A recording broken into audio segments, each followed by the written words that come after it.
60 ఏళ్ళు పిచ్చినెత్తానన్నాడు. ఇక కొడుకు గంజి పోయాక చిప్పలు పట్టుకొని తిరుగుతున్న స్టేషన్ ముడి చుట్టూ. పిచ్చినిస్తలేదు గిచ్చినిస్తారు. 63 ఏళ్ళు ఉన్నా నేను. నాకు పింఛనేవే 63 ఏళ్ళు. కేసీఆర్ ప్రభుత్వం ఏది లేదు నాకైతే. కేసీఆర్ ప్రభుత్వంలో కూడా ఇయ్యలేదా? కేసీఆర్ ప్రభుత్వంలో కూడా ఇయ్యలే. ఇప్పుడు నువ్వు అప్లై చేయలేదా?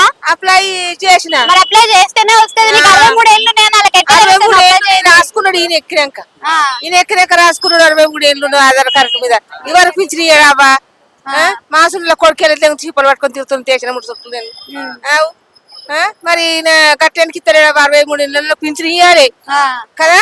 అవును, ఇవాళ పింఛన్ ఇస్తారు 63 ఏళ్ళు. 63 ఏళ్ళు నా ఆధార్ కార్డు మీద.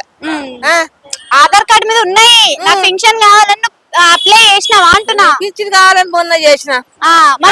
అప్పుడు చేసిన అది ఇప్పుడు రోహిత్ రేట్ వచ్చిండు చూడు.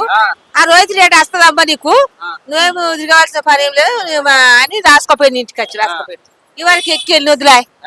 ఇవాళకి లేదు. అడగాలి వాళ్ళని. ఎటు పోయి అడుగుది నేను పాడు గాని. అయ్యో కన్ను కనబడతలేదు కదా నువ్వు ఇచ్చినప్పుడు. ఇగో కన్ను కనబడుతుంది. ఒక కడుతుంది ఒక కంతు ఒకటే కన్ను కనబడుతుంది.